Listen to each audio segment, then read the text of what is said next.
नमस्कार. मी मनीषा बोलते. आपण ना राहू याविषयी बऱ्याच वेळा बोललो आहे. पण अजून एक असा मुद्दा आहे की राहूच्या बाबतीत आपण जे म्हटलं हो ना, की मी सांगितलं आहे आपल्याला मागच्या व्हिडिओमध्ये की राहू हा हेड पार्ट आहे आणि केतू हा बॉडी पार्ट आहे.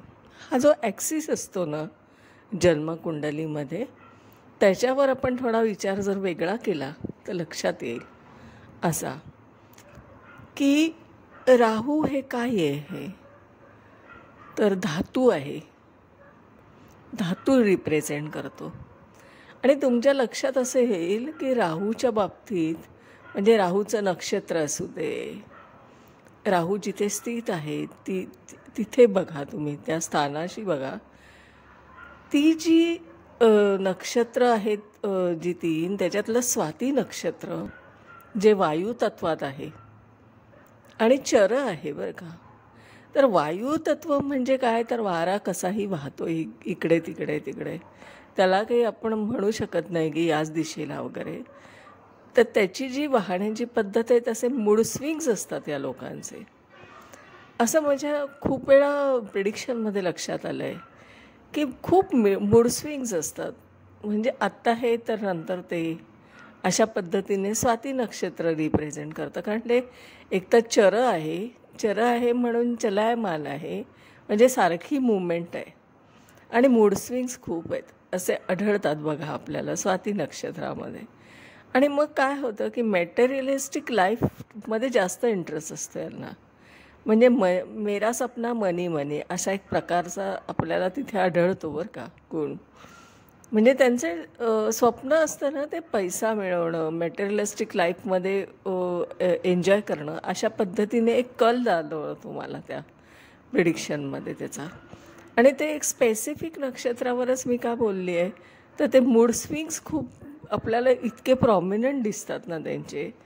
आणि एक म्हणजे दुसरं असं की होल्ड करण्याची परिस्थिती, म्हणजे दुसऱ्यावर होल्ड ठेवायचा, कंटिन्युअसली आपण काहीतरी आपल्या ताब्यात ठेवण्याची वृत्ती, हे एक आढळतं. कारण काय आहे ते एकतर धातू आहे, म्हणजे काय आहे तर मटेरियल आहे आणि मेटल पण आहे. मेटल म्हणजे काय, आता आपण जो काय चलनामध्ये असलेला पैसा हा मेटलच्या स्वरूपात पण आहे ना, आणि तो एक रिप्रेझेंट करतो एक मटेरियलिस्टिक लाईफ, असा तो राहू आहे.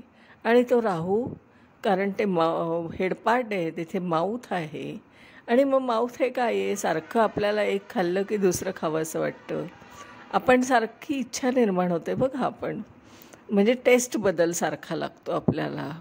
आणि मग हे माऊथ जे आहे, म्हणजे हे जे आपला हवं ही जी वृत्ती आहे ना, ही आपल्याला तिथे आढळते.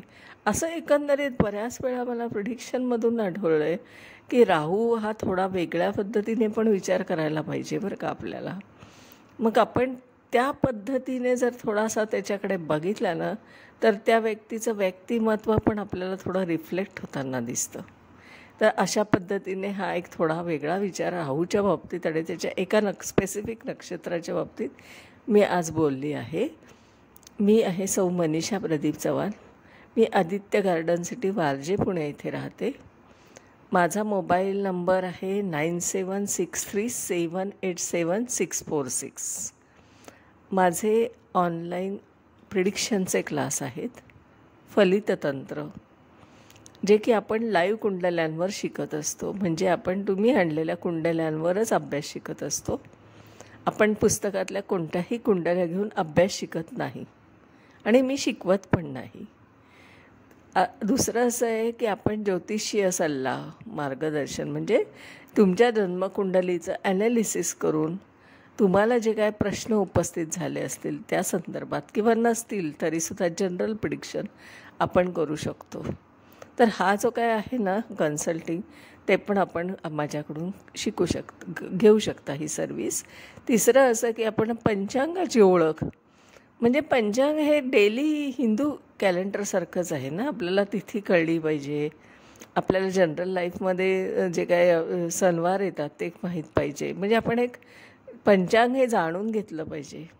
तर हे डेली यूजमध्ये आपल्याला करता येतं आणि विचार पण त्याच्यावर वेगळ्या पद्धतीने करायचा असतो. असं एक पंचांग शिकवण्याची एक आगळी वेगळी पद्धत आहे माझी.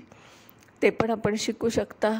अशा पद्धतीने आपण मला कॉन्टॅक्ट करून आपल्याला जे काय करावंसं वाटते, जी सर्व्हिस माझ्याकडून घ्यावीशी वाटते त्याबद्दल आपण कॉन्टॅक्ट करू शकता.